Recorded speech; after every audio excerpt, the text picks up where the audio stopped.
Selamat pagi saudara-saudari, Bapak Ibu, dan juga teman-teman. Perkenalkan, nama saya Ucok, saya dari Ministry Merit Bogor. Saya sudah menikah, istri saya In, dan kami memiliki 2 orang anak. Anak pertama kami bernama Jess Pailian Panggabean, kelas 3 SMP yang akan berusia 15 tahun di bulan Desember ini. Yang kedua adalah Jenit Ayu Pori Panggabean, kelas 3 sekolah dasar dan berusia 9 tahun. Saya sangat bangga dengan keluarga yang saya miliki dan sangat bersyukur karena Tuhan memberikan kesehatan kepada keluarga saya sehingga mampu melakukan banyak hal dan menikmati berkat Tuhan. Karena kesehatan adalah sesuatu yang sangat mahal dan Tuhan memberikan itu supaya kita menghargai dan menjaga tubuh kita sebagai bait Allah. Saya berasal dari sebuah keluarga di desa di Provinsi Sumatera Utara. Kedua orang tua saya adalah petani. Jadi secara otomatis kita semua anak-anaknya ikut beraktivitas sebagai petani, baik di masa liburan sekolah ataupun sebelum dan sesudah pulang sekolah. Artinya pekerjaan saya sehari-hari dari kecil sampai SMA adalah pekerjaan yang cukup berat, yang mengandalkan fisik dan membawa bawaan yang berat dengan medan yang licin dan terjal. Atau sehari-harinya selain bersekolah, pekerjaan saya adalah pekerjaan yang berat.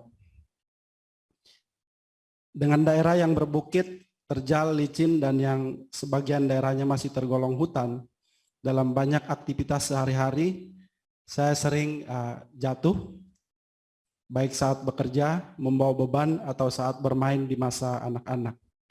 Karena badan masih fit dan masih muda, sakit akibat jatuh atau saat mengangkat beban berlebihan itu tidak terlalu saya rasakan atau sembuh dalam beberapa hari.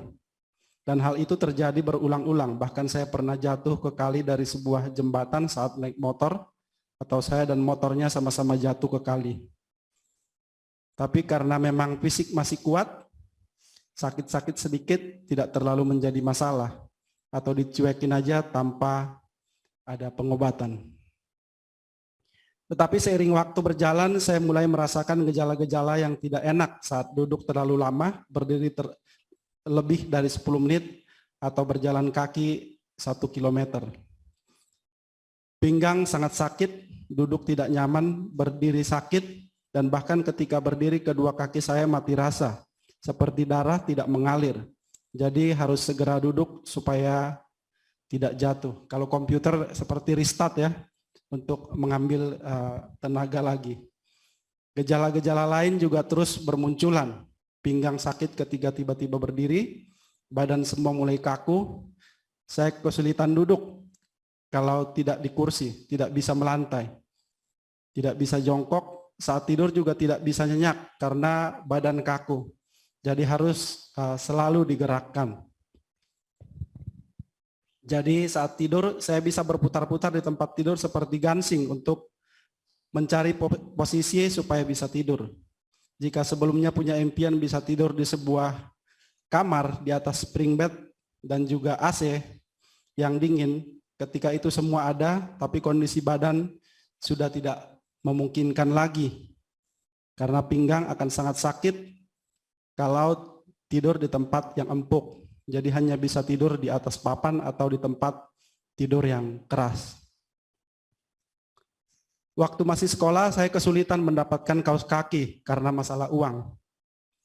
Sekarang ketika saya bisa membeli kaos kaki, saya kesulitan memakainya karena masalah sakit pinggang. Kesulitan memakai kaos kaki, kesulitan juga melepaskan kaos kaki. Kesulitan memakai baju, kesulitan juga membuka baju. Karena tangan dan pundak sakit karena kaku. Bahkan kadang-kadang kalau hujan, kalau dari kantor saya naik motor, saya tidak bisa pakai jas hujan karena sangat sakit kalau ketika saya pakai jas hujan.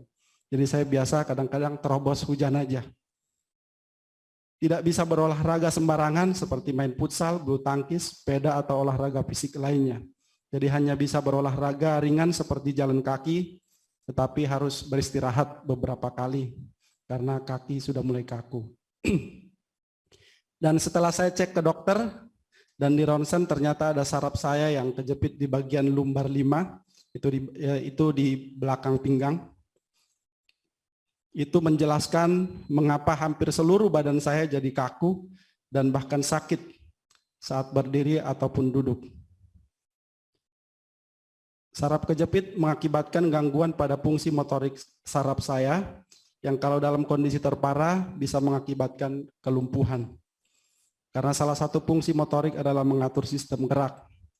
Jadi saraf kejepit itu adalah di mana salah satu tulang di bagian belakang punggung keluar dari jalur sehingga menekan saraf atau menjepit saraf. Untuk saudara-saudari atau teman-teman yang saraf kejepit, kita satu server ya. Jadi saya yakin kita mengerti. Sehingga fungsi saraf tidak maksimal atau saraf yang terjepit tidak berfungsi sama sekali. Tidak gampang bagi saya menerima penyakit ini karena saraf kejepit benar-benar sudah mengambil setengah hidup saya. Dan penyakit ini membuat saya seperti setengah lumpuh. Tentu saja menghambat kebebasan saya untuk melakukan banyak hal. Bahkan ketika saya tahu sakit, malah saya melakukan banyak aktivitas yang tidak seharusnya sudah tidak boleh dilakukan penderita saraf kejepit, seperti bermain futsal, bermain badminton, yang tentunya membuat penyakit saya semakin parah, bahkan sampai hampir tidak bisa jalan.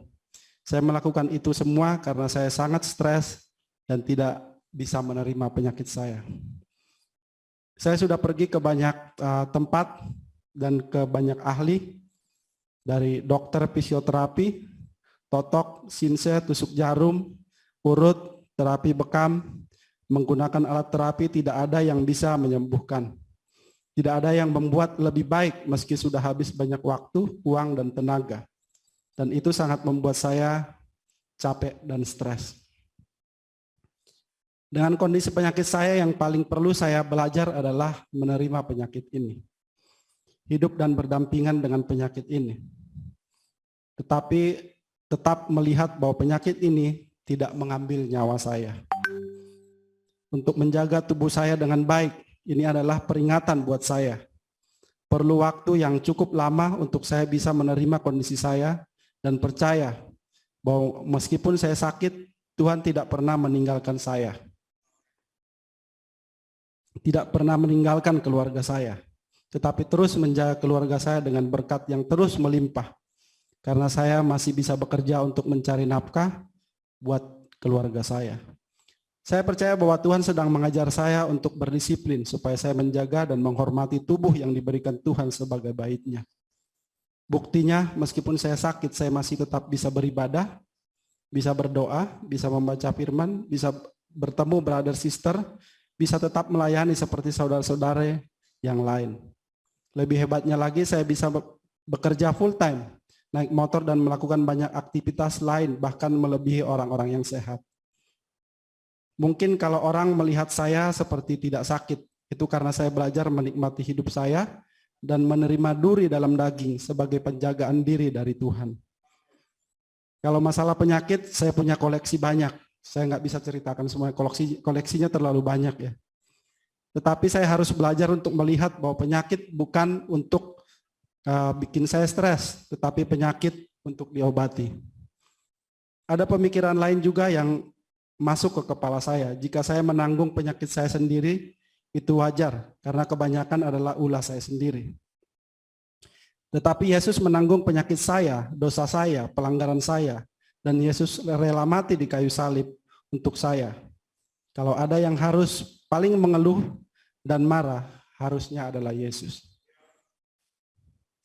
Pengorbanan Yesus di kayu salib mengajarkan saya betapa besar penderitaan Yesus dalam menanggung penyakit saya, sampai ia menderita fisik sangat hebat, darahnya tercurah, tubuhnya terluka, pundaknya sangat capek memikul salib yang seharusnya menjadi beban saya. Inilah yang mengubah saya untuk tetap bisa bersyukur dan menjalani hidup dengan penyakit saya yang sampai sekarang belum sembuh. Tetapi kadang kambuh, atau semakin parah. Tetapi pola pikir saya berubah dan rasa syukur saya bertumbuh. Karena salib Yesus, saya melihat pengorbanannya dalam menanggung penyakit saya. Bapak, Ibu, saudara-saudari, mungkin di antara kita ada yang mengalami sakit penyakit. Mungkin sudah mendapat vonis dari dokter tidak bisa disembuhkan. Tapi mari kita dengan rasa syukur dan tetap melayani Tuhan. Bahwa Yesus sudah mati untuk menanggung penyakit kita, bukan hanya secara fisik, tapi jiwa kita juga akan ditenangkan. Melalui kebangkitannya, dan bagi saudara-saudara yang diberikan Tuhan kesehatan dan fisik yang kuat, bersyukur dan tunjukkan melalui kasih-Mu kepada Tuhan dan juga sesama. Terima kasih.